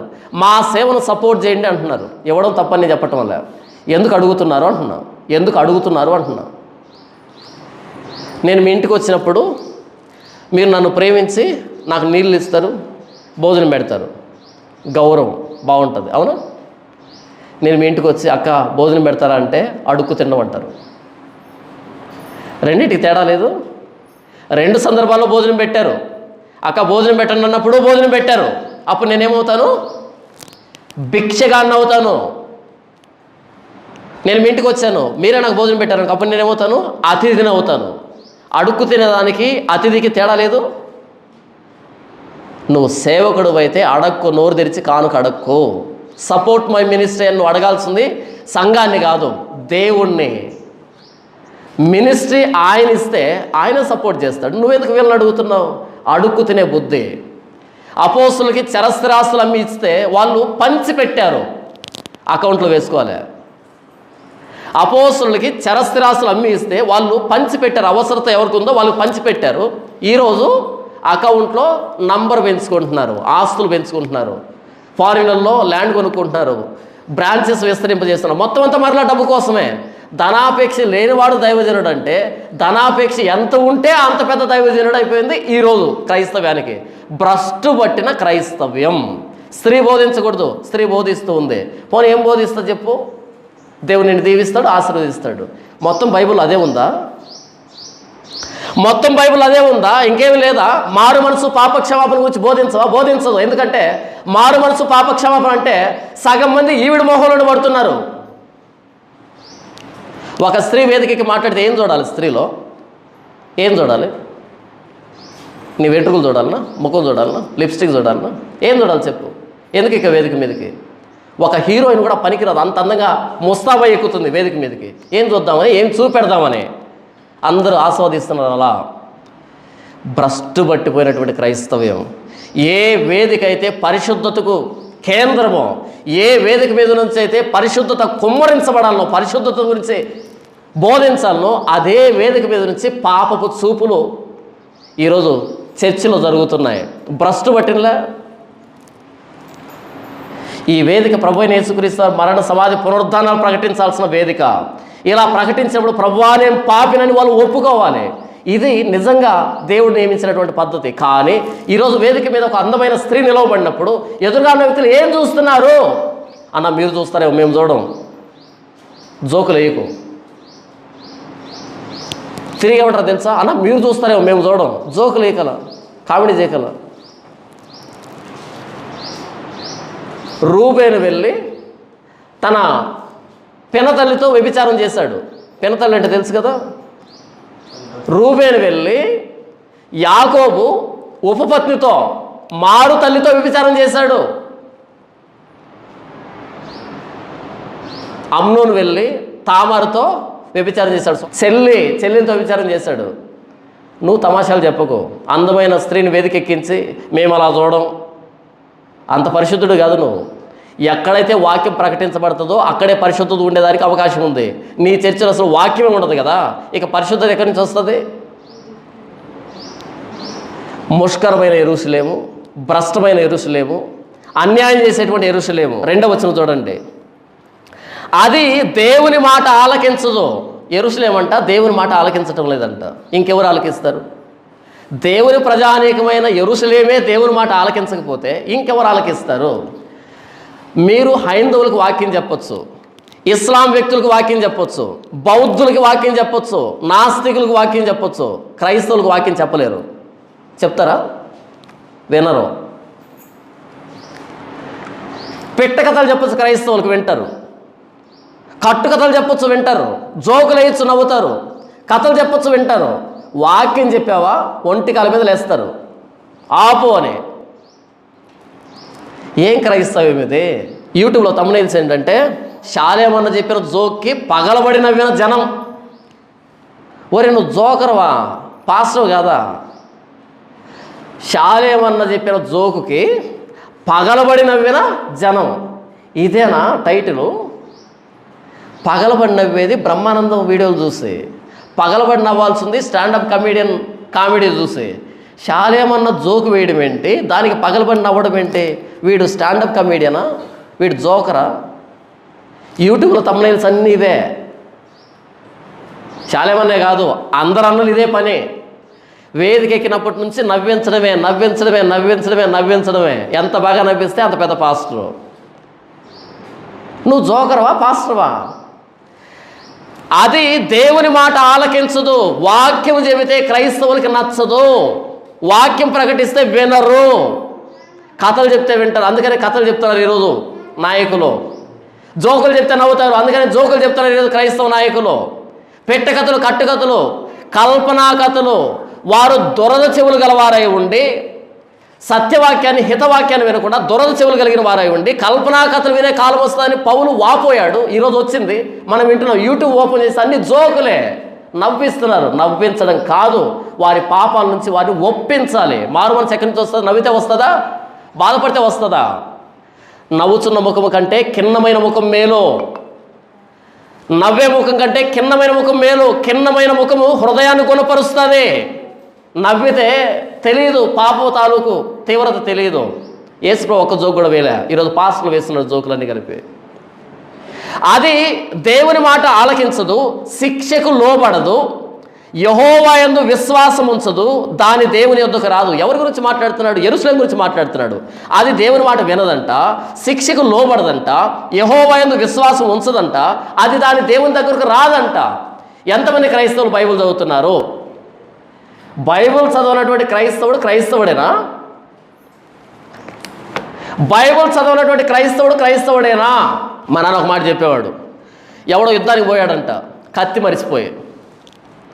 ఎవడో యుద్ధానికి వెళ్ళాడు, ఏం మర్చిపోయి? కత్తి మరిచిపోయి. ఏం చేస్తావు అక్కడికి వెళ్ళి? అష్టాచమ్మ ఆడుకుంటావా? ఇది చదవకుండా పరిశుద్ధత ఎక్కడి నుంచి వస్తుంది? బైబిల్ చదవకపోతే దేవుడి వాక్యం ఏంటి ఎలా తెలుస్తుంది? బైబిల్ చదవకపోతే పరిశుద్ధత ఎక్కడి నుంచి వస్తుంది? ఏ క్రైస్తవుడు ప్రతిరోజు బైబిల్ చదువుతున్నాడు? మనమంతా క్రైస్తవులమే. అందరి చేతిలో బైబిల్ ఉన్నాయా? పడేయండి. ఎందుకవి? చదవనప్పుడు ఎందుకు బైబిలు? నీకు బైబిల్ చదివే తీరిక లేదు, కానీ జబర్దస్త్ చూసే తీరుకుంది నీకు. అవునా? చూడవా జబర్దస్త్? ఒక్కసారి నోరు తెరిస్తే ఎన్ని ఈగలు పోతాయో తెలియదు నీకు. ఈగలు వెళ్ళి లోపల సంసారం పెట్టి పిల్లలు కానీ సాఫ్ట్వేర్ ఇంజనీర్లు చేస్తున్నాయి, అయినా సరే నువ్వు నోరు మూసుకోవట్లే, అంతగా చూస్తున్నావు జబర్దస్త్నే. బైబిల్ ఎప్పుడు చదివావు నువ్వు? పడి. ఎందుకు ఇది? అది నా దేవుని దగ్గరకు రాదు, నా దేవుని మాట ఆలకించదు, శిక్షకు లోబడదు, నా దేవుని ఎందుకు విశ్వాసం ఉంచదని వాపోతున్నాడు, ఏడుస్తున్నాడు జపన్య. ఎవరో? యెరూషలేము పట్టణం గురించి. ఈరోజు క్రైస్తవులు బైబిల్ చదవలే, మరి బైబిల్ ఎందుకు నీకు? ఈ బైబిల్ మన చేతిలోకి రావడానికి కొన్ని వేల మంది ప్రాణాలు పోగొట్టుకున్నారు, హతసాక్షులు అయిపోయారు ఈ బైబిల్ మనకి ఇవ్వడానికి. బైబిల్ వచ్చిన చరిత్ర తెలుసా మీకు? అసలు ఎంత కష్టపడ్డారో. ఇంత కష్టపడి ప్రాణాలు పోగొట్టుకొని బైబిల్ ఎందుకు ఇచ్చారు మన చేతికి? చదవమని కదా. చదవలే. మనమంతా క్రైస్తవులమే. ఆ రోజు యెరూషలేము ఎలాగైతే పేరు పెట్టుకొని దేవుని ప్రజ అని పేరు పెట్టుకొని దేవుడి మాట వినలేదో, ఈరోజు నేను కూడా బైబిల్ పట్టుకొని దేవుడి మాట చదవం, వినం, విశ్వాసం ఉంచం. 3వ వచనం చూడు. దాని మధ్య దాని అధిపతులు గర్జన చేయు సింహములు, దాని న్యాయాధిపతులు రాత్రి ఎందు తిరుగులాడుచు తెల్లవారు వరకు ఎర్రలో ఏమీ మిగలకుండా భక్షించు తోడేళ్ళు, దాని ప్రవక్తలు గప్పాలు కొట్టువారు, విశ్వాస ఘాతకులు, దాని యాజకులు ధర్మశాస్త్రం నిరాకరించి ప్రతిష్ఠిత వస్తువులను అపవిత్రపరుతురు. 4 విషయాలు చెప్పాడు ఆయన. యెరూషలేము పట్టణంలోనంట దాని అధికారులు, దాని అధిపతులు గర్జన చేయు సింహాలు. సింహం ఏం చేస్తుంది? దొరికిన వారిని దొరికినట్టుగా తినేస్తుంది. యెరూషలేము అధిపతులు ఎవరంట? ద్వితీయోపదేశకాండం 17వ అధ్యాయంలో రాజు ధర్మశాస్త్రాన్ని వ్రాసుకొని తన కొరకు తానే వ్రాసుకొని ప్రతినిత్యం ధర్మశాస్త్రాన్ని చదవాలి అని ఉంది ద్వితీయోపదేశకాండం 17వ అధ్యాయంలో. రాజు ఏం చేయాలంట, అధిపతి ఏం చేయాలంట, యెహోవా ధర్మశాస్త్ర ప్రతిని తానే సొంతంగా వ్రాసుకొని, యాజకుల సమక్షంలో ఉంటుంది, దాన్ని తీసుకొని తానే సొంతంగా వ్రాసుకొని, ఎవరు, రాజు ప్రతిరోజు చదవాలి అని అంటే యెరూషలేం అధిపతులంట గర్జన చేసే సింహాల్లాగా ఉన్నారంట. ఎవడు దొరికితే వాడిని తినేస్తున్నారు, అంతే మింగుతున్నారు. అధికారాన్ని అడ్డు పెట్టుకొని, రాజరికాన్ని అడ్డు పెట్టుకొని దొరికిన వాడిని దొరికినట్టుగా దోచుకొని తింటున్నారు. ఉదాహరణకి అహాబు, దేశంలో ఉన్న ప్రజల ఆస్తిపాస్తుల్ని కాపాడవలసినటువంటి అహాబు నాబోతును చంపి ఆ ఆస్తిని సొంతం చేసుకున్నట్టుగా దాని అధిపతులు గర్జన చేసే సింహాలు యెరూషలేం అధిపతులు. మరి ధర్మశాస్త్రం లేదా నీ దగ్గర? వ్రాసుకోలే, చదవలే. నాకు అధికారం వచ్చింది, ఈ అధికారంలో ఎంత సాధ్యమైతే అంత నేను సంపాదించుకోవాలి. మరి నీకు రాజకీయ నాయకుడి తేడా ఏంటి? రెండవదిగా చూడండి, దాని న్యాయాధిపతులు రాత్రి యందు తిరుగులాడుచు తెల్లవారు వరకు ఎర్రలో ఏమీ మిగలకుండా భక్షించు తోడేళ్ళు. యెరూషలేం న్యాయాధిపతులు అంటే జడ్జిలు. న్యాయాధిపతి అంటే న్యాయాన్ని తీర్చేవాడు. కానీ ఎలా పోలుస్తున్నాడు దేవుడు అంటే, రాత్రి ఎర్రను పట్టుకొని తెల్లవారేటప్పటికి ఎముకలు కూడా లేకుండా నమిలేటువంటి తోడేళ్ళు. రాజులేమో సింహాలు, న్యాయాధిపతులు జడ్జిలేమో తోడేళ్ళు. ఎవరు దొరికితే వాళ్ళని తినేస్తున్నారంట న్యాయాధిపతులు. న్యాయం నమ్మేసుకుంటున్నారు. న్యాయాధిపతే న్యాయం నమ్మేస్తే మరి న్యాయం ఎక్కడ దొరుకుతుంది? జడ్జే లంచానికి అమ్ముడిపోతే మరి న్యాయం ఎవరు తీరుస్తారు? న్యాయం అనే పదానికి అర్థం ఏంటి? దాని న్యాయాధిపతులు రాత్రి ఎందుకు తిరుగులాడుచు తెల్లవారు వరకు ఎర్రలో ఏమీ మిగలకుండా భక్షించు తోడేళ్ళు. దాని ప్రవక్తలు గప్పాలు కొట్టువారు. మూడవదిగా ప్రవక్తలు ఎవరంట? గప్పాలు అంటే గొప్పలు చెప్పుకుంటున్నారు. అప్పుడు నేను ఎంత గొప్ప అంటే చెప్పుకుంటున్నాడు. నీ గొప్పతనంతో మాకేం పని? నువ్వు ప్రవక్తవు అయితే దేవుడు నీతో ఏం చెప్పాడో దాన్ని చెప్పు, అంతేగాని నువ్వు గొప్పడు అయితే మాకెందుకు, తక్కువడు అయితే మాకెందుకు. ఉదాహరణకి జఫన్య రాజకుటుంబంలో పుట్టాడు. జఫన్య ద్వారా దేవుడు ఏం మాట్లాడాడు మనకు కావాలి. కానీ యెరూషలేం ప్రవక్తలు అంటే గప్పాలు కొట్టుకునేవారు, గొప్పలు చెప్పుకుంటున్నారు, బేరాలు పలుకుతున్నారు. ఎందుకు నీ గొప్పతనం? దేవుడు ఏం చెప్పాడో దాన్ని మాతో చెప్పంతే. గొప్పలు చెప్పుకోవడం దేనికి? డబ్బు కోసం. ఇర్మియా పెద్ద బ్యాక్గ్రౌండ్ లేదు. ఇర్మియా మాట వెనకండి, వాడు నాకంటే చిన్నోడు, చాలా చిన్నోడు, నేను గొప్పోడిని. నువ్వు గొప్పోడువా, ఇర్మియా చిన్నోడా పెద్దోడా మాకొద్దు. దేవుడు నీతో ఏం మాట్లాడాడో అది చెప్పు. ఈరోజు క్రైస్తవులో గొప్పలు చెప్పుకునే పాస్టర్లు వచ్చారు లేదా? నీ గొప్పలు మాకెందుకు? దేవుడు వాక్యం చెప్పాలి కదా. అలా వాక్యం చెప్పాడు.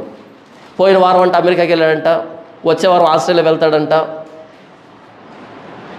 ఇలా దేశ పర్యటన గురించి మాట్లాడుకుంటున్నారు. ఎందుకు? గప్పాలు. మనకు ఇన్ని బ్రాంచ్లు ఉన్నాయి, ఎందుకు చెప్తున్నావు? గప్పాలు కొట్టడం. వాళ్ళ గొప్పతనాలు చూపించుకోవడానికి యేసుప్రభు పేరును అడ్డు పెట్టుకుంటున్నారు.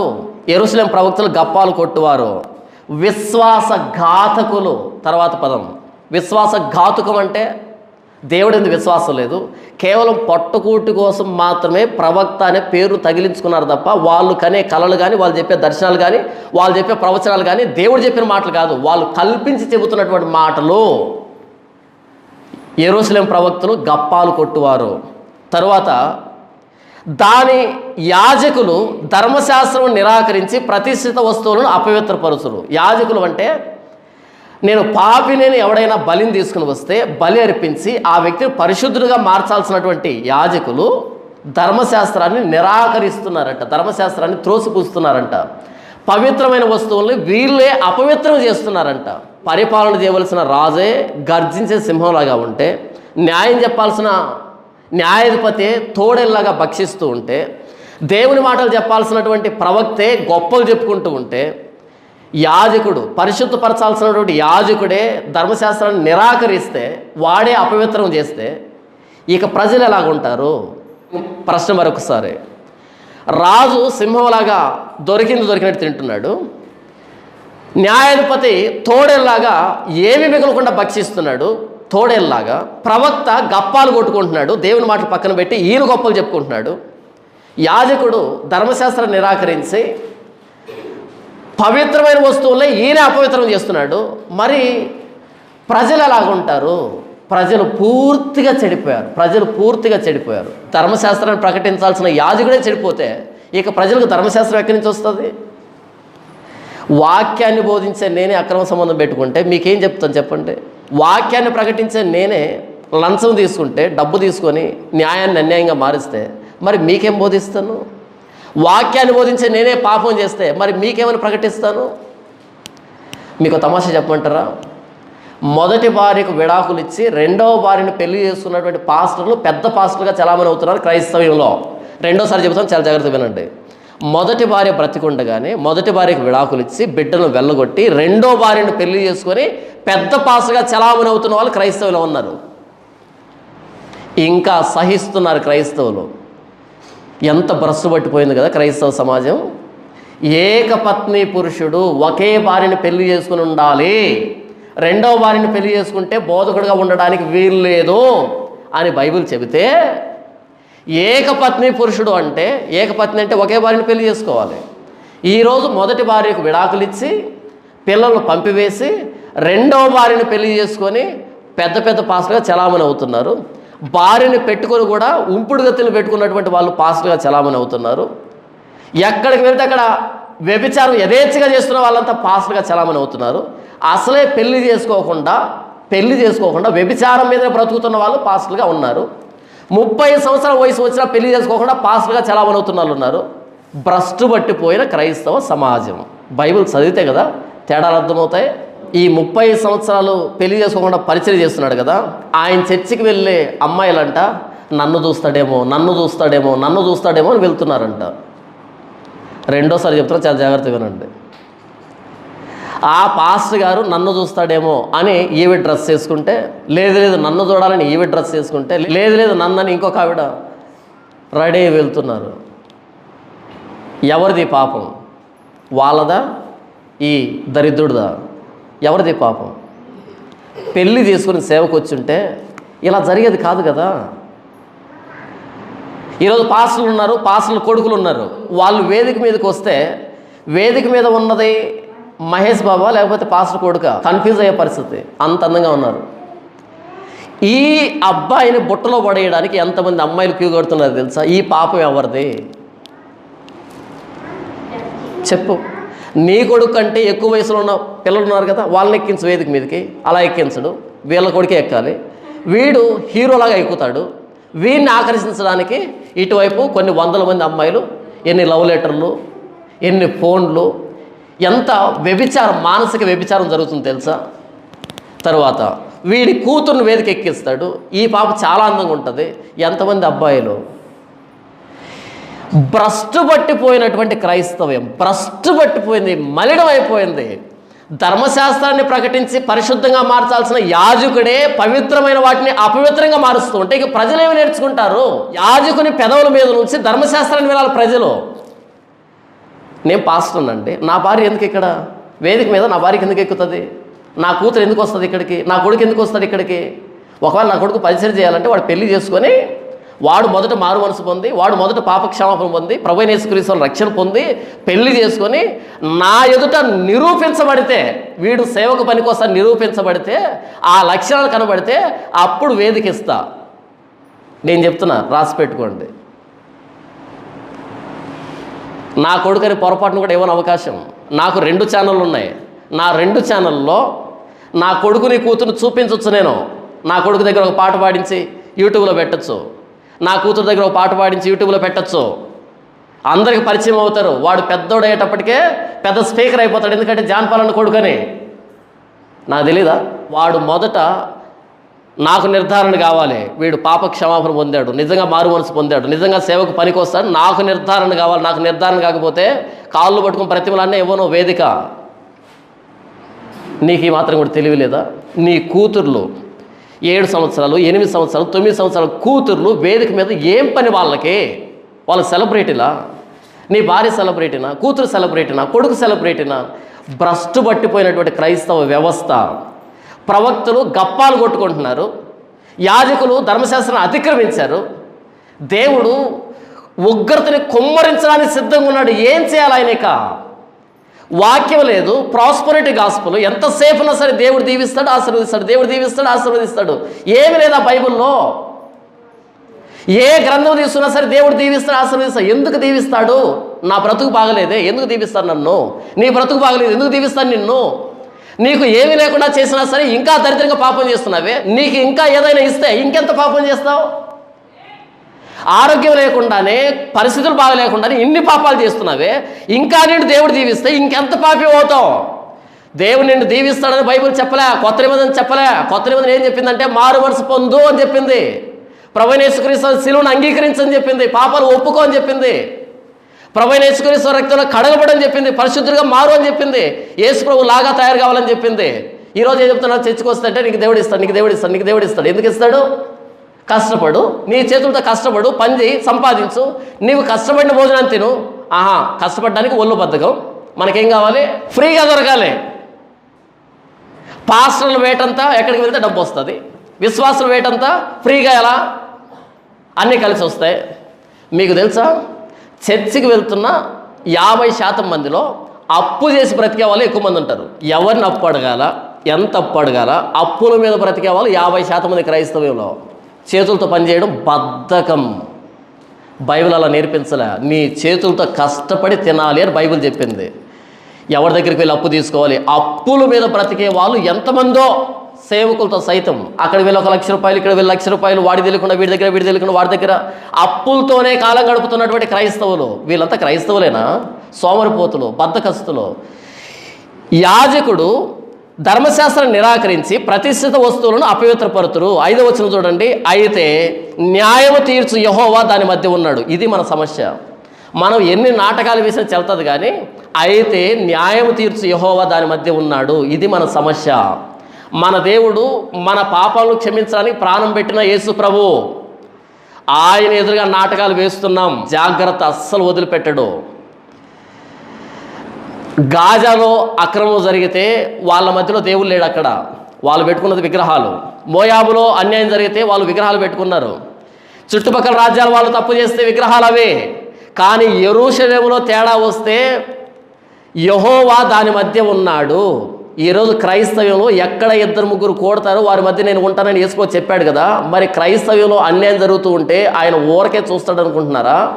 ఏ విధంగా ఆయన ఉగ్రత మన మీద కుమ్మరించబడుతుందో మనం ఊహించలేము. 5వ వచనం చూడండి. అయితే న్యాయము తీర్చు యెహోవా దాని మధ్య ఉన్నాడు. ఆయన అక్రమం చేయవాడు కాడు. అనుదినము తప్పకుండా ఆయన న్యాయ విధులను బయలుపరచును. ఆయనకు రహస్యమైనది ఏదీ లేదు. ఆయనను నీతిహీనులు సిగ్గెరుగరు. ఆయనకు రహస్యమైనది ఏదీ లేదు. దేవుడికి రహస్యమైనది ఏదైనా ఉందా? లేదు. మనం పాపం ఎవరు ఎదురుగా చేస్తున్నాం? ఆయన ఎదురుగా చేస్తున్నాం. మొన్న ఒక ఆయన చెప్పాడు, అన్న వ్యభిచారం చేయడం తప్పేం కాదు, కాకపోతే ఎవరికి తెలియకుండా సీక్రెట్గా చేయాలంట. మీ ఊర్లో ఆయన చెప్పింది నాకు ఫ్యూజులు ఎగిరిపోయాయి. పెద్ద ఆయన వ్యభిచారం చేయడం తప్పు కాదంట, అది ఎవరికి తెలియకుండా సీక్రెట్గా చేయాలంట. ఫ్యూజులు ఎగిరిపోయా నాకు. ఎంత పెద్దరికము, ఎంత గొప్ప మాట. సరే రహస్యంగా చేసావు, మూడో వ్యక్తికి తెలియకుండా. మరి బైబిల్ ఏం చెప్పిందంటే ఆయనకు రహస్యమైనది ఏది లేదు. సీసీ కెమెరా ఎదురుగా ఎవరైనా వ్యభిచారం చేస్తారా? ఎందుకు చేయరు? రికార్డ్ అవుతుంది అక్కడ. ఆయనకు రహస్యమైనది లేదంటే మొత్తం ఆయన చూస్తున్నాడు కదా. మనం పాపం ఎక్కడ చేస్తున్నాం? సీసీ కెమెరా కాదు. కరెంటు పోతే సీసీ కెమెరాలు ఆఫ్ అవుతాయి. దేవుడు కరెంటు పోయి ఆఫ్ అయ్యే రకం కాదు, చూస్తున్నాడు. ఆయనకు రాత్రి పగలు తేడా లేదు. ఆయన చూస్తున్నాడు. మనం చేసే పాపాలంటే ఆయన కళ్ళెదురుగానే కదా. అసలు మనకి అర్థం కావటంలో మనం ఎక్కడ బ్రతుకుతున్నామో. ఆయన ఆకాశం నుండి నరులందరినీ చూస్తున్నాడు, తీక్షణంగా చూస్తున్నాడు. ప్రతివాని హృదయం తెలుసు ఆయనకి. యేసుప్రభుని నమ్ముకోకముందు నా బ్రతుకు ఒకలాగా ఉండేది. యేసుప్రభుని నమ్ముకున్న తర్వాత పాపం చేయాలంటే వణుకు వస్తుంది. ఏది? ఒంటరిగా ఉన్నప్పుడు పాపం చేయాలంటేనే. నిజం.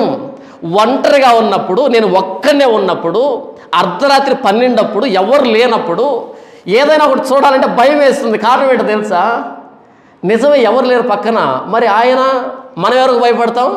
పక్కింటోళ్ళకి, ఎదురింటోళ్ళకి భయపడతాం. భార్యకో భర్తకు భయపడతాం కదా.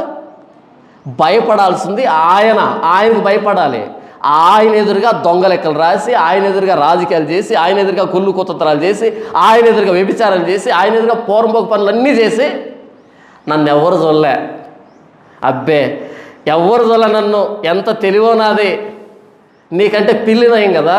కళ్ళు మూసుకొని పాలు తాగి ఎవరు చూడలే. నువ్వు సారాయి తాగావు, హాన్స్ వేసుకున్నావు, గుట్కా వేసుకున్నావు, పానుపరాకు వేసుకున్నావు, వ్యభిచారం చేసావు, పక్కింటి ఆవిడ్ని గెలికావు. నాకు వచ్చే రిపోర్ట్లు ఏంటంటే, మన చర్చికి వచ్చేటువంటి వ్యక్తులు అంటే పక్కింటి వాళ్ళు గిల్లుతున్నారంట. ఆ పక్కింటి వాళ్ళు భర్త చెప్పాను నాకు, నా భార్యని గిల్లుతున్నాడు నీ చర్చికి వచ్చే వ్యక్తి అని. మీకు నవ్వుగా ఉంది కదా, నాకు బాధ అనిపించింది. గట్టిగా 30 మంది కూడా లేనటువంటి ఇక్కడే గిల్లుడు ఉంటే మరి 300 మంది ఉన్న చర్చిలో ఎన్ని గిల్లులు ఉంటాయి చెప్పండి. మరి 3000 మంది ఉండే చర్చిలో ఎన్ని గిల్లులు ఉంటాయి చెప్పండి. మరి 3 లక్షల మంది ఉండే చర్చిలో ఎన్ని గిల్లులు ఉంటాయి చెప్పండి. అదే నా బాధ. నా బాధ ఏంటంటే చర్చికి వచ్చేవాళ్ళు మారదామని రాలే. ఎందుకు వచ్చారు? ఏంటో కారణాలు. ఆ కారణాలు వాళ్ళు నోరు తెరిచి చెప్పాలి, గుండె పగిలి చస్తాం. దేవుని దయవల్ల వాళ్ళు నోరు మూసుకుంటేనే మంచిది, కొంచెం గౌరవం ఉంటుంది. 5వ వచనం చూడండి. అయితే న్యాయము తీర్చు యెహోవా దాని మధ్య ఉన్నాడు, ఆయన అక్రమం చేయవాడు కాడు, అనుదినము తప్పకుండా ఆయన న్యాయ విధులను బయలుపరచును, ఆయనకు రహస్యమైనది ఏది లేదు, ఆయనను నీతిహీనులు సిగ్గెరుగరు. ఆయనకు రహస్యమైనది ఏది లేదు. మరి మనం పాపం ఎక్కడ చేయాలి? యేసుప్రభుని నమ్ముకోకముందు పాపం చేసేవాళ్ళు, కానీ యేసుప్రభుని నమ్మిన తర్వాత బైబిల్ చదివే కొద్దీ దేవుడు అర్థమయ్యే కొద్దీ అస్సలు మనసులో కూడా పాపం చేయాలంటే భయం అవుతుంది. ఎందుకని? నా హృదయాంతరంగాన్ని స్పష్టంగా తెలిసిన దేవుడు. నేను భార్యకు దాచిపెట్టచ్చు, భర్తకు దాచిపెట్టచ్చు, బంధువులకు దాచిపెట్టచ్చు, మనుషులకు దాచిపెట్టచ్చు. ఆయనకు నేను దాచిపెట్టలేను. నేను చస్తే ఆయన ఎదురుగా నిలవబడాలి.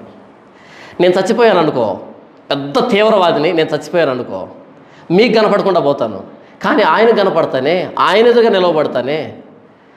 బైబిల్ చదవక డ్రామాలు వేస్తున్నాం. బైబిల్ చదవక పాపాలు చేయడానికి మనకు ప్రాణం సహకరిస్తుంది, శరీరం సహకరిస్తుంది.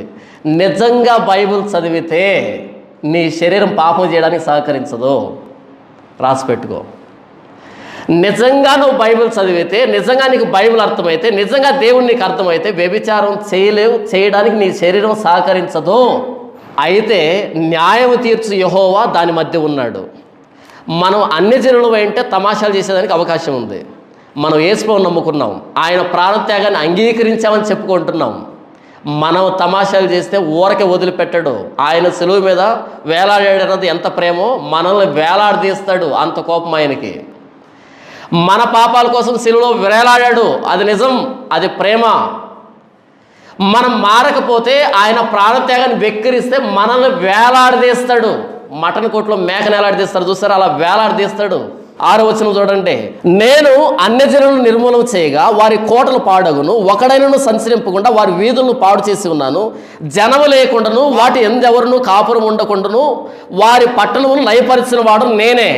దాని విషయమై నా నిర్ణయం అంతటి చొప్పున మీ నివాస స్థలములు సర్వనాశనం కాకుండానట్లు నా యందు భయభక్తులు కలిగి శిక్షకు లోబడుదురని నేను అనుకుంటుని. కానీ వారు దుష్క్రియలు చేయట యందు అత్యాశ గలవారైరే. 7వ వచనం మరలా చదువుతాం, చాలా జాగ్రత్తగా వినండి.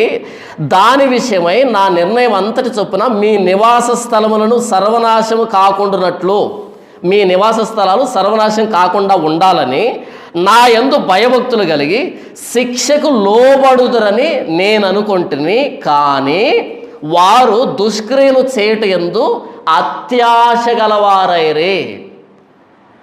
దేవుడు జెఫన్యా ద్వారా, ఓ యెరూషలేము ప్రజలారా, మీరు మారండి, విధి నిర్ణయం కాకమునుపే, నా ఉగ్రత కుమ్మరించబడక ముందే పొట్టు గాలికి ఎగురినట్లుగా సమయం గతిస్తూ ఉంది. సిగ్గుమాలిన జనులారా రండి, కూడరండి, పాపక్షమాపణ పొందండి, మారు మనసు పొందండి అని చెబుతూ ఉంటే ఆయన వీరిని నిర్మూలన చేయొద్దని ఎంత ప్రయత్నం చేస్తుంటే వీళ్ళు పాపం చేసే విషయంలో అత్యాశ గలవారై పాపం చేస్తున్నారంట. ఆశ కాదంట. ఆయన వద్దు అని ఎంత అంటున్నాడో అంతకు డబుల్ పాపం చేస్తున్నారంట. మనలాగే, ప్రస్తుత క్రైస్తవులాగే అత్యాశ గలవారై పాపాలు చేస్తున్నారు. ఎవరు రక్షిస్తారు మనల్ని? మనం గతంలో తెలియక చేసిన పాపాలని దేవుడు క్షమించే విషయమై ప్రభు అయిన యేసుక్రీస్తు వారు శరీరధారిగా వచ్చి మన కోసం శిలువలో ప్రాణం పెట్టాడు, రక్తం కార్చాడు. తెలియక చేసిన పాపాల విషయమై లేదా తెలిసి చేసిన పాపాల విషయమైనా సరే యేసు ప్రభువును నమ్ముకొని ఆయన రక్తంలో కడగబడి ఇప్పటికీ మరలా పాపం చేస్తే ఎవరు మనల్ని రక్షిస్తారు? అదే ప్రశ్న. యెరూషలేము పరిశుద్ధమైన పట్టణం. యెరూషలేము నీతి న్యాయాలతో నిండి ఉండవలసినటువంటి పట్టణం. యెరూషలేము దేవుని భక్తికి మాదిరి. అలాంటి యెరూషలేమే ముష్కరమైన యెరూషలేము అయితే, అలాంటి యెరూషలేమే భ్రష్టమైన యెరూషలేము అయితే, అలాంటి యెరూషలేమే అన్యాయమైన యెరూషలేము అయితే దేవుడు తన ఉగ్రతను కుమ్మరించడా? దేవుడు నీ మీద నా మీద తన ఉగ్రతను కుమ్మరించడానికి సిద్ధంగా ఉన్నాడు. అది ఏ రూపంలో నీ మీద కుమ్మరించబడుతుందో, నా మీద కుమ్మరించబడుతుందో నాకు తెలియదు. అది రోగమా, అది యాక్సిడెంటా, అది నష్టమా, అది కుటుంబంలో సమస్య, అది అకస్మాత్తు మరణమా, నాకు తెలియదు. ఎప్పుడైతే మనం భ్రష్టులుగా తయారవుతామో, ఎప్పుడైతే మనం ముష్కరులుగా తయారవుతామో, ఎప్పుడైతే మనం అన్యాయం చేసేవారుగా తయారవుతామో దేవుడు విడిచిపెట్టాడు. దాని విషయమై నా నిర్ణయం అంతటి చొప్పున మీ నివాస స్థలములు సర్వనాశం కాకుండానట్లు నా యందు భయభక్తులు కలిగి శిక్షకు లోబడుదురని నేను అనుకుంటున్నాను. కానీ వారు దుష్క్రియలు చేయటం యందు అత్యాశ గలవారైరే. ఈరోజు నీవు నేను తప్పు చేయడానికి, పాపం చేయడానికి అత్యాశ, ఆశకు మించి పాపం చేస్తున్నాం. అత్యాశకు వెళ్ళి పాపం చేస్తున్నాం. ఎవరు మనల్ని కాపాడుతారు? క్రైస్తవ్యం భ్రష్టు పట్టిపోయింది. నాయకులు భ్రష్టు పట్టిపోయారు. అధికారులు సింహాల్లాగా ఏమి దొరికితే తినేస్తున్నారు. న్యాయాధిపతులు తోడేల్లాగా తయారైపోయారు. ప్రవక్తలు గప్పాలు కొట్టుకుంటున్నారు, విశ్వాసఘాతుకులుగా తయారైపోయారు. యాజకులు ధర్మశాస్త్రం త్రోసివేసి పవిత్రమైన వాటిని అపవిత్రం చేస్తున్నారు. ఇక ప్రజల పరిస్థితి ఏంటి? పాస్టర్లుగా చలామణి అవుతున్న వాళ్ళే రెండు పెళ్ళిళ్ళు చేసుకుంటే విశ్వాసులు ఎన్ని పెళ్ళిళ్ళు చేసుకోవాలి? మొన్న హైదరాబాద్లో ఒక పోరంబోకు ఒక స్టేట్మెంట్ ఇచ్చాడు. ఏమనో తెలుసా? నేను శ్రీకృష్ణుని అన్నాడు. ఎవరు? పాస్టరు. ఒక పాస్టరు నేను శ్రీకృష్ణుని అంటే మరి విశ్వాసులు ఏమంటారు? నేను కీచుకుని అనరా?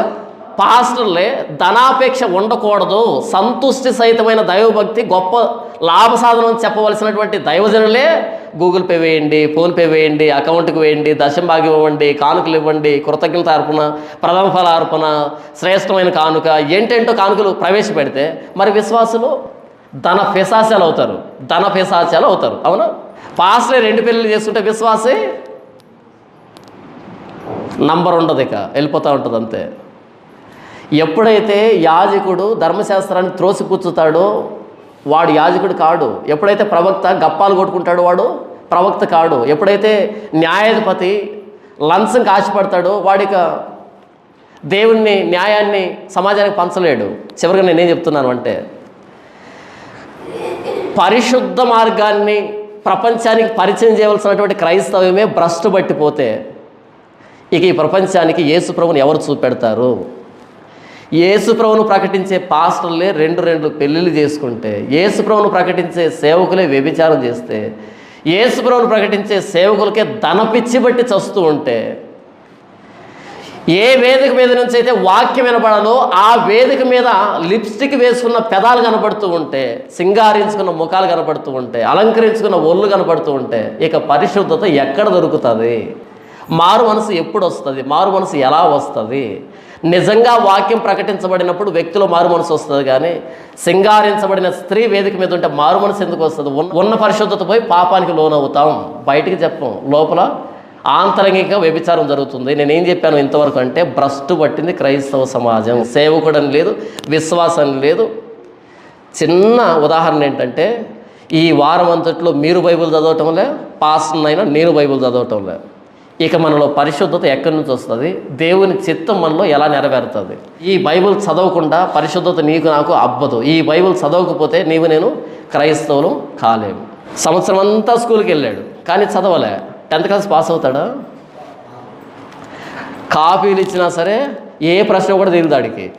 కనీసం ఆ టెక్స్ట్ బుక్ చదివి ఉంటే పలానా ప్రశ్నకు సమాధానం అనే విషయం అని అర్థమవుతుంది. వాడు ఎప్పుడు టెక్స్ట్ బుక్ ఓపెన్ చేయలే. మనం కాపీ ఇచ్చినా సరే అది ఏ ప్రశ్నకో కూడా తెలియదు వీడికి.